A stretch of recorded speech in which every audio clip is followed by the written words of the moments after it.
Vamanadev has appeared in the sacrificial area of Bali Maharaj, the king of the demons. And so Bali Maharaj, as it's done, asks this young, beautiful brahmachari dwarf, what can I give you? And so Vamanadev, who is an incarnation of Lord Vishnu, says, for one who can, for one whose senses are uncontrolled, they can get the whole world and they can get everything within this world, and still they will be unsatisfied. So he goes on to say different things. And ultimately he says, I would like 3 steps of land from you. And Bali Maharaj, being a very charitable king, calls him, I believe he calls him unintelligent or something like that, because like, I'm telling you, I'll give you everything that you want, and you're only asking for 3 steps of land. So anyways, he says, I will give you 3 steps of land. So be it. So now Shukracharya, who is the spiritual master of Bali Maharaj and of the demons, who is like a smarta brahmana, he's not a devotee really. He says, he calls Bali Maharaj, he calls him out on his promise to Vamanadev to give him 3 steps of land. He says, don't do it. This is Lord Vishnu, who is disguised as a dwarf brahmana, and he's going to take everything away from you. You're going to lose everything. So he says, don't do it. You should withdraw your promise to Vamanadev. So now the verse that we just read is, he's saying that in some events there, or in some situations, you can withdraw your promise, you can be untruthful, you can break your promise, and he mentions all these things. So of course we know what happens in the story, that he does give him 3 steps of land. Vamanadev grows to a huge size. His 1 step takes all the planetary systems, 2nd step takes the lower planetary systems, and then the 3rd step ultimately he takes on the head of Bali Maharaj. So I found some nice lessons in this story. One of the lessons that I want to talk about is truthfulness. So Shukracharya essentially was asking Bali Maharaj to be untruthful, that don't fulfill your promise, so be untruthful about that. So that reminded me of the story of in the 1st canto of the Dharma the Bull.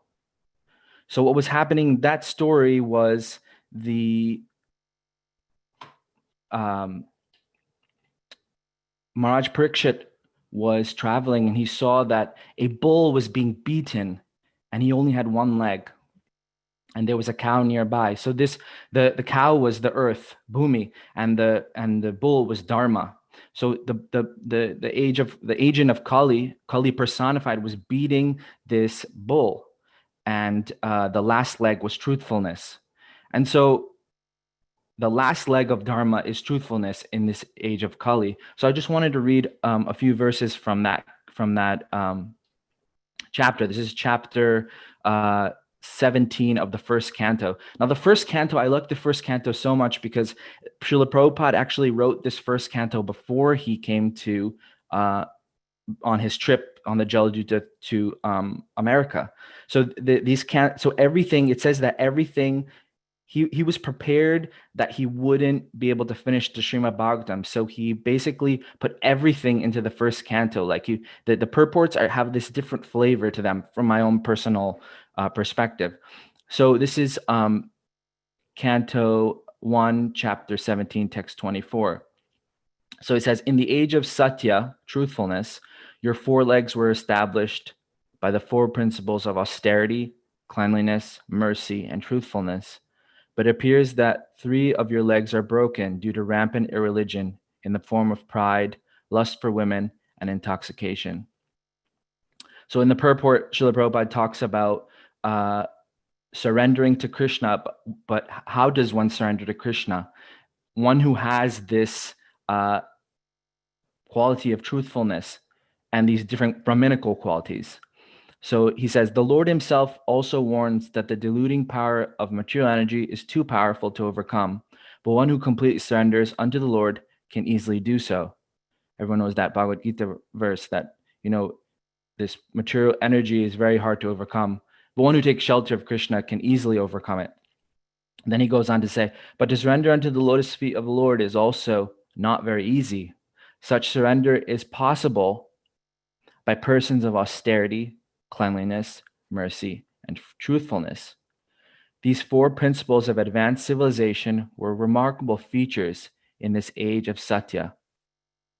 In that age, every human being was practically a qualified Brahmana of the highest order, and in the social orders of life, they were all Paramahamsas, or the topmost in the renounced order.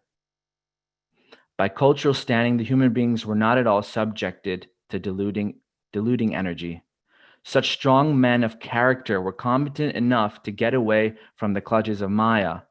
But gradually, as the basic principles of Brahminical culture, namely austerity, cleanliness, mercy, and truthfulness, became curtailed by proportionate development of pride, attachment for women and intoxication, the path of salvation or the path of transcendental bliss retreated far, far away from human society. So basically what he's saying, in the age of Satya Yuga, these Brahminical qualities were just normal. But as Kali Yuga progressed, as the different ages progressed, these qualities became covered up. They became basically lost. So one who wants to surrender unto Krishna, we must try to develop these Brahminical qualities. And how did Srila Prabhupada frame the Krishna consciousness movement around these four principles of no meat, no illicit sex, no gambling, and no intoxication? And these actually correspond with these four principles of Dharma. Now, Srila Prabhupada, in various purports, does allude to them being, corresponding to each other. So austerity, cleanliness, mercy, and truthfulness. So truthfulness, the corresponding principle is no gambling. Mercy, the corresponding principle is no meat eating. Cleanliness, it is no illicit sex. And austerity, that would be intoxication. So then he goes on to say, in the progress of the age of Kali, people are becoming very proud and attached to women and intoxication. By the influence of Kali Yuga, even a pauper is proud of his penny. So, then he goes on to say, it's really nice. Man cannot check all these evils simply by statutory acts and police vigilance, but he can cure the disease of the mind by proper medicine, namely advocating the principles of Brahminical culture, or the principles of austerity, cleanliness, mercy, and truthfulness. So we can't try to artificially stop these things in society by trying to, legislate things or have police vigilance or things like that. So Prabhupada is saying that these things can be controlled by pursuing and by encouraging Brahminical culture. And so that's why Srila Prabhupada created the Krishna conscious movement, to actually push on this Brahminical culture. And what is the main point of the Brahminical culture is surrendering unto Krishna and Krishna consciousness, devotional service. That's even higher than, I would say, Brahminical culture. But how does one lead towards that is through these different principles. So then the next verse is in the same chapter, but it's text 33. So that's 1:17:33. So this is Parikshit Maharaj speaking. Therefore, O friend of irreligion, you do not deserve to remain in a place where experts perform sacrifices according to truth and religious principles for the satisfaction of the Supreme Personality of Godhead. He's telling Kali, you do not deserve to stay in a place where there's truth. So then Prabhupada speaks in the purport.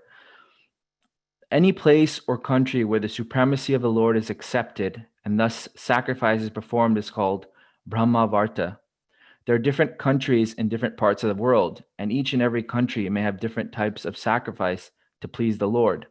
But the central point in pleasing him is ascertained in the Bhagavatam, and it is truthfulness. The basic principle of religion is truthfulness, and the ultimate goal of all religions is to satisfy the Lord.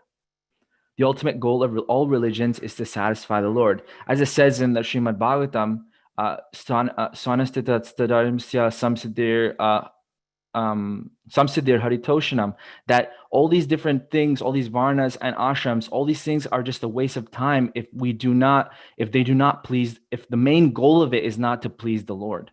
So that's also truthfulness. That's the basic religion. So he says the basic principle of religion is truthfulness.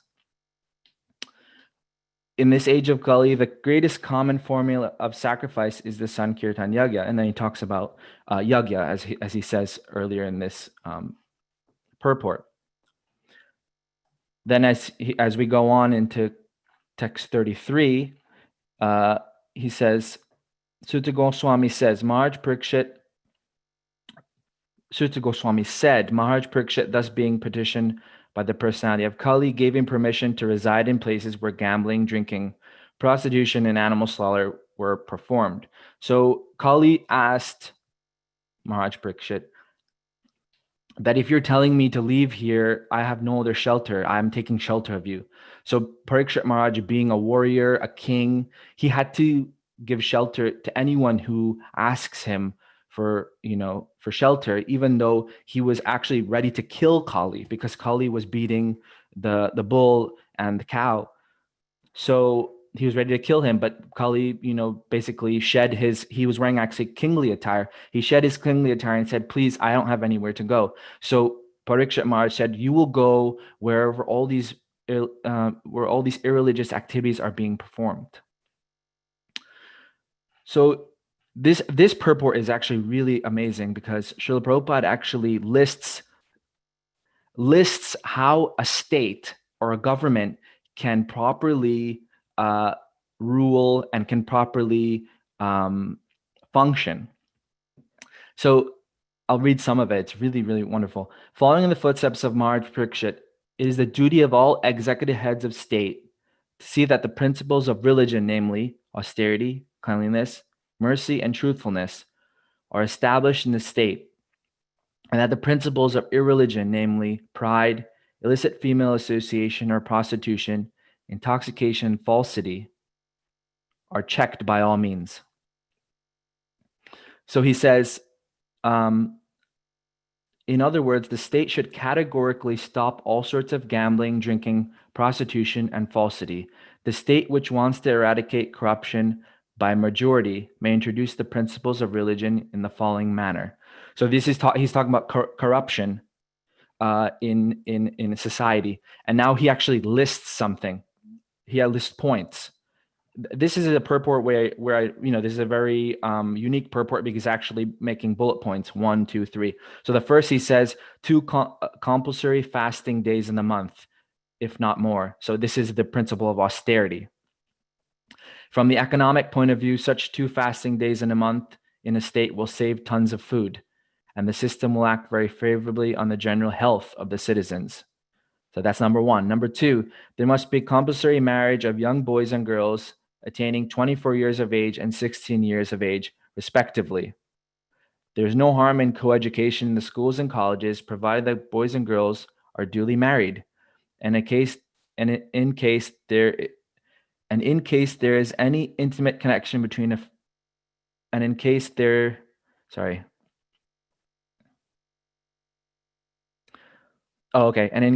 is any intimate connection between a male and female student, they should be married properly without illicit relation. The Divorce Act is encouraging prostitution, and this should be abolished. It's very strong words.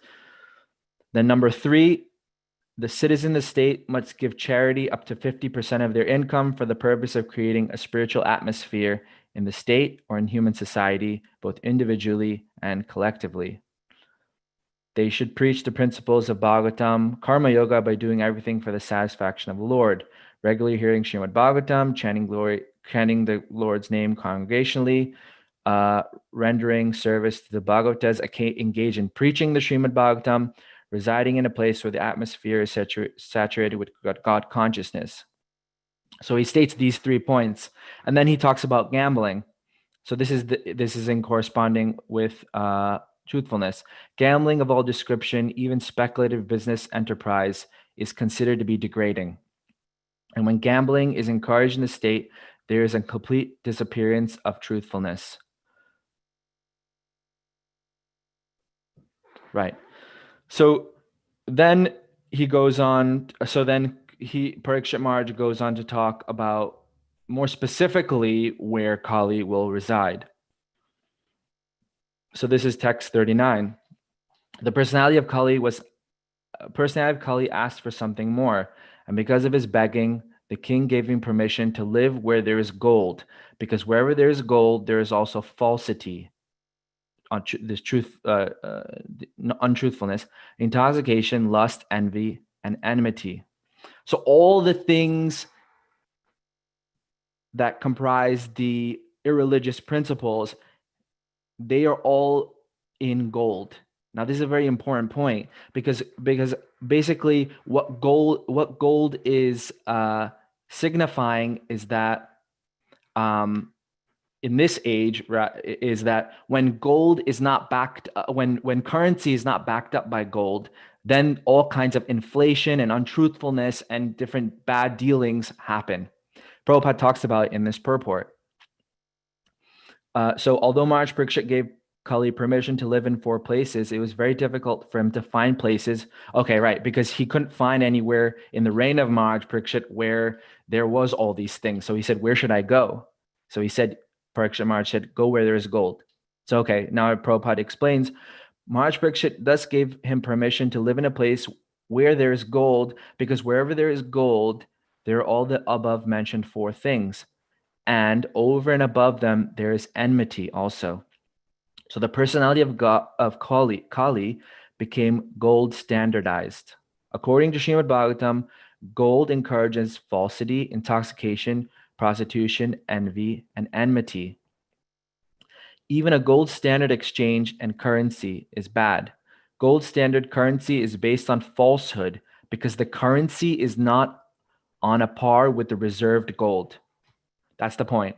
Basically, we have all these dollars, but the government is just continuing to print more and more money.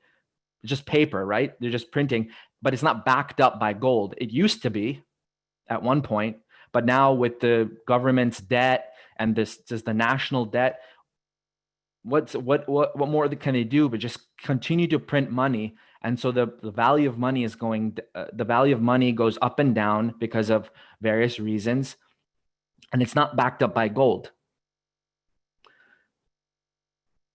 The basic principle is falsity because currency notes are issued in value beyond that of the actual reserved gold. This artificial inflation of currency by the authorities encourages prostitution of the state economy. The price of commodities become artificially inflated because of bad money or artificial currency notes. Bad money drives away good money. Instead of paper currency, actual gold coins should be used in exchange. This will stop prostitution of gold. So Prabhupada is actually talking about how we should go to the times when actual gold coins were used because that's actual currency. Now, I've actually read another purport about where Srila Prabhupada says that actually the currency should be grain, because grain, if a society is based upon bartering, meaning trading, and grain, then that's how actually a society can be maintained. So like you can't eat money, but you can't eat gold, but you can eat grains. So if that is the currency, then that's actually an ideal society, which is also a very important point. But I mean, we're quite beyond that, I would say, in the Kali Yuga right now, that if we try to go into that, I mean, I think maybe some communes or someone tried to do that, but for all of us living in this world at the moment, in this society, I don't think that would work. So this basic premise is on the, it should be based upon our leaders to do this. So then he talks about how leaders should act. This is text 41. Therefore, whoever desires progressive well-being, especially kings, religionists, public leaders, brahmanas, and sannyasis, should never come in contact with the above forementioned irreligious principles. So then he says in the purport, the four leaders of human society, namely the sannyasis, the brahmana, the king, and the public leader, must be tested crucially by their character and qualification. Before one can be accepted as a spiritual or material master of society, he must be tested by the above-mentioned criteria of character. Such public leaders may be less qualified in academic qualification, but it is necessary primarily that they be free from the contamination of the four disqualifications, namely gambling, drinking, prostitution, and animal slaughter. Now, this is a very sobering point, because in this society that we live in, who can say that any of our leaders are free from these things? The head of our state, the president of the United States, the president of every state practically in the whole entire world, what to speak of, the mayors, the governors, even the local government. There's no one free of this. And so they're not fit to be leaders, actually. They're Shudras. And that's why there's so much chaos in the society at the moment, because this type of life, this type of religious life, trying to control these and trying to uphold these legs of Dharma, are not given importance. So basically, all these different miseries are being supported in our society. And so there is no actually qualified leader. There aren't any qualified leaders. But it says here that they should be tested crucially by their character and qualification. So before one actually coming to now our spiritual community, before one takes initiation, one should really actually scrutinize the person you want to take initiation from. There's not just scrutiny of the disciple. There's actually scrutiny of the guru as well. That how does this person act? It says in the Srimad Bhagavatam that one who is fit to be a guru, they are able to explain the shastras, and they're able to explain that shastra to others. They're able to assimilate it and to instruct others, and that is a person who is worthy of becoming a guru, or one can take shelter of such a person. So Shukracharya, coming back to the Vamanadev story, Shukracharya was saying you could break your promise, Bali Maharaj. You can break your promise. You can break your promise for this different reasons, and it's okay. So I was just thinking in my head about the different promises in our shastras and the stories and the itihasas that we've heard. For example, in Shakshi Gopal's story, that the old man who the old Brahmana and the young Brahmana who were going around on pilgrimage, the older Brahmana said that I will promise you, I will give you my my daughter. He said that to the young Brahmana.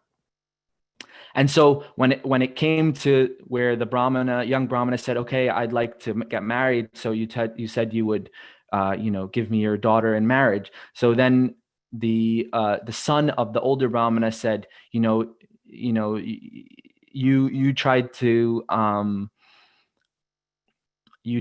intoxicated my father, and therefore he gave you this promise, and blah, blah, blah. So just to uphold the promise, Shakshi Gopal, Gopal, the deity, there was this whole story about the deity and how he walked, and how ultimately the Brahmana had to fulfill the promise. The promise in the story of Lord Nrsingadev. Where was the promise in that story? Lord Brahma made a promise to Hiranyakashipu that you will not be killed on the ground, in the sky, on the earth, by any weapon, by any man, by any animal. So just to uphold the promise of Lord Brahma, the Lord appeared in such a wonderful way as Lord Nrsingadev. He was not an animal. He was both animal and man. He didn't kill Hiranyakashipu with any weapons. He killed him with his nails, which are not considered weapons, but at the same time they can be weapons. And all the other things, not inside nor outside, but he said he did in the doorway, not in the day, not in the night. He did it at dusk or twilight, whatever it's called. So he had to fulfill the promise of Lord Brahma. And I thought of also Rukmi, who's this brother of Rukmini. He said that I will not go back to my kingdom unless I get my sister back and you defeat Krishna. And he wasn't able to do that. So he never actually went back to, was it Vidarbha? I think maybe. He never went back to his father's kingdom. He had to stay outside for the rest of his life and created his own kingdom. Then another is Dasarat and Kaikai. Because of the promise that Dasarat made to his wife, he had to banish Ramachandra. And then the promise of Vasudev to Kamsa. Kamsa was about to kill Devaki because of the Akashvani said, the seventh child will kill you. And so Vasudev said, don't worry, I will give you all the children that are born to us. And Kamsa was pacified by that because he knew Vasudev was such a man of his word. So how much weight do these promises have? It's amazing when we hear these stories. So in Kali Yuga now, promises don't mean much anymore. The promises of the government to its constituents, the promises of the leaders, of the president to us, to its constituents, doesn't mean much. They say all kinds of things, as we know, in when they're trying to be elected. They say all kinds of things, but how much do they follow through? Probably never. The promises don't mean much, as much as they did in these stories that I just mentioned. So I also read that, Krishna also sometimes breaks his promise.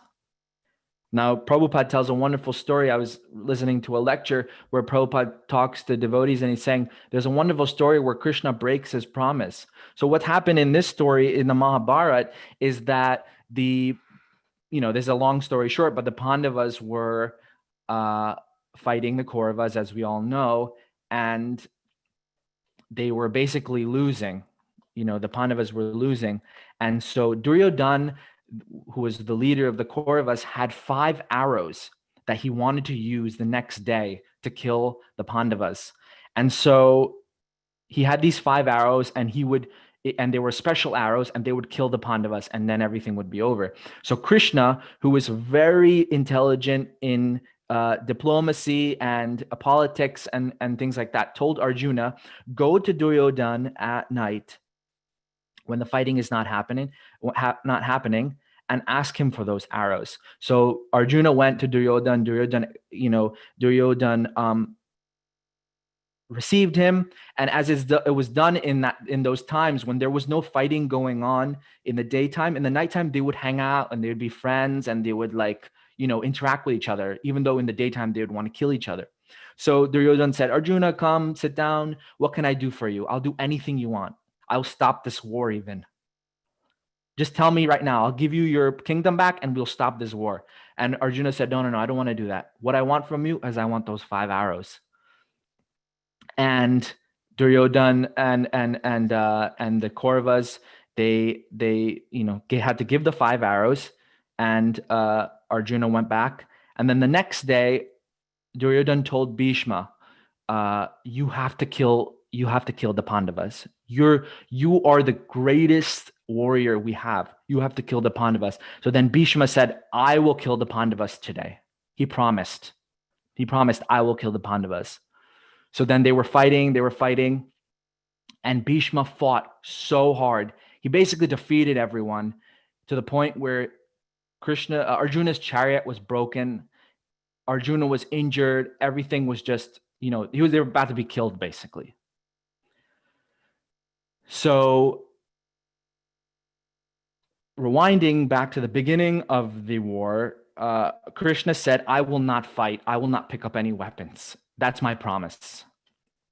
And so when Bhishma was about to kill Arjuna, he was about to kill him, Krishna took a broken chariot wheel and started to charge at Bhishma, basically trying to kill Bhishma. He broke his promise.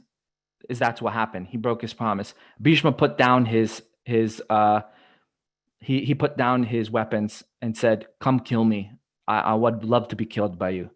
So Prabhupada talks about how Krishna, because he didn't want his devotees' promise to be broken, he broke his own promise.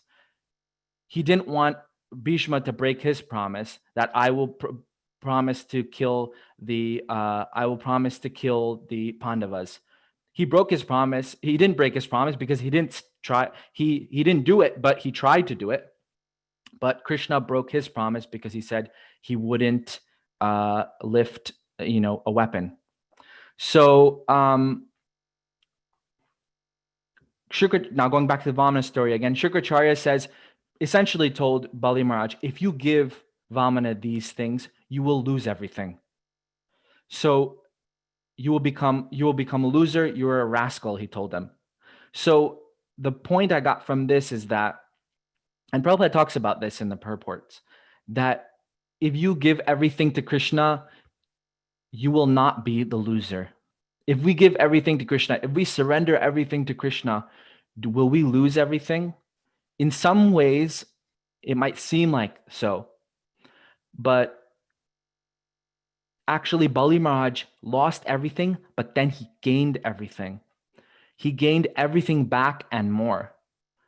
He did not lose everything, even though it might have seemed like he lost, he got arrested and he lost everything. He was embarrassed and everything like that. But actually, the Lord gave him a whole, not a kingdom. I think he gave him like a whole planetary system or something like that at the end. So the lesson I got from that is giving up things for the Lord's service. We will not be the losers, even though it may seem that we might be losing something. So these principles, these regulated principles that Srila Prabhupada has instituted, it may seem in the beginning that these are things that we have to give up. It's so difficult to give up some things, but actually these things are actually the principles of freedom, the religious principles of freedom. These are principles that will free us from such a baggage that we have of all our anarthas and all of our sinful activities. We'll be freed from all that. And the devotional service of Krishna will give us back so much more than we actually have at the moment. Of course, we don't do the devotional service to get material things, but actually material things are also given by devotional service. Akama sarvo kama moksha kama udari, that verse, whether one has all desires or one has no desires, but one must worship the Supreme Lord. And they are considered an intelligent person, not one who goes to the demigods. Those persons who worship the demigods, they're actually less intelligent, because what the demigods give is temporary. What Krishna gives is eternal. So I encourage everyone to not be afraid of sacrificing everything for the Lord and for the Lord's pleasure. I'm speaking to myself because I'm also very fearful of this, that when you give up things, and when it says that when the Lord is favorable to someone, he takes away everything. the Lord is called Hari. Hari means one who takes away. But not that the Lord, but actually Prabhupada speaks in one of the purports that the Lord's mercy is not just expressed by taking away, but also he expresses it by giving as well. But he gives to those who he knows will be able to accept it. Just as the demigods, like why the demigods are sort of materialistic, but why is it considered that they got so much help from the Lord for their material desires? Because they understand, he says in a purport, because they understand who's the proprietor of everything. The proprietor of everything is Krishna, not what the demons thought. The demons got everything taken away, and they're never in parallel with the Lord, because they consider themselves the proprietors of everything. So we have to act like that. We have to act like demigods. We have to act like human beings, like Brahminical beings, and try to push on this Brahminical principles that Srila Prabhupada has instituted. So I'd like to open up for, we only have a few minutes, but open up for any discussion or questions. I'm sorry I went on a little bit longer. Hare Krishna. Hare Krishna, Prabhu. Thank you for power back class, Prabhu. Thank you so much. Devotees, if you would like to add a comment or ask a question, feel free to unmute yourself. I see Daniel has asked something in the chat. What's an example of a material thing that's given after devotional service? Well, you could say that the Lord maintains his devotees, and that could be considered a sort of material thing, but it's actually, but gifts that, material gifts that help us to pursue our spiritual life, those are also considered spiritual. So maybe that's an example. Maybe someone else can also say something about that, or if anyone has any questions or comments. Hi, Krishna Prabhu. Yeah, something occurred to me in answer to that question, but I also had a separate comment. Sure. Which is that, as we progress in our spiritual life, because our qualities become so attractive, we can attract a following, yes. Of people. And with that following often comes material, resources. Yes. Money and other ways. So, when these things come, then you can slide down a slippery slope, because yes. it's easy to use those material things for self-aggrandizement rather than Krishna's service. So those are things that you have to watch out for. Those are some Definitely. of the material things that can come along. The weeds that come along with the growth of the creeper. Yes.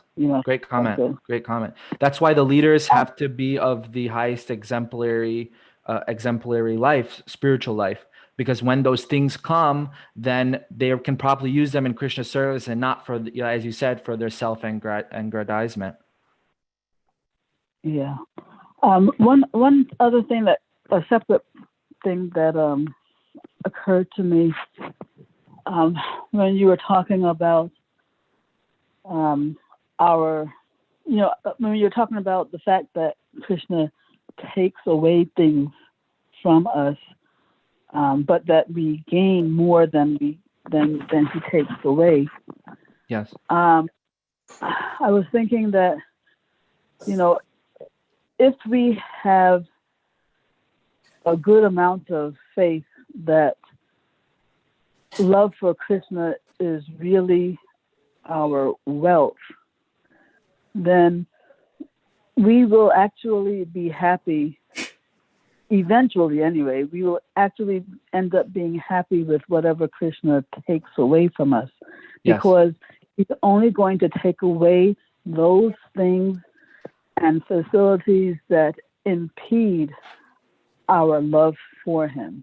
If we don't have that faith in Krishna, our faith will be in those things, and then we'll feel bad, because we're relying on things other than love for Krishna.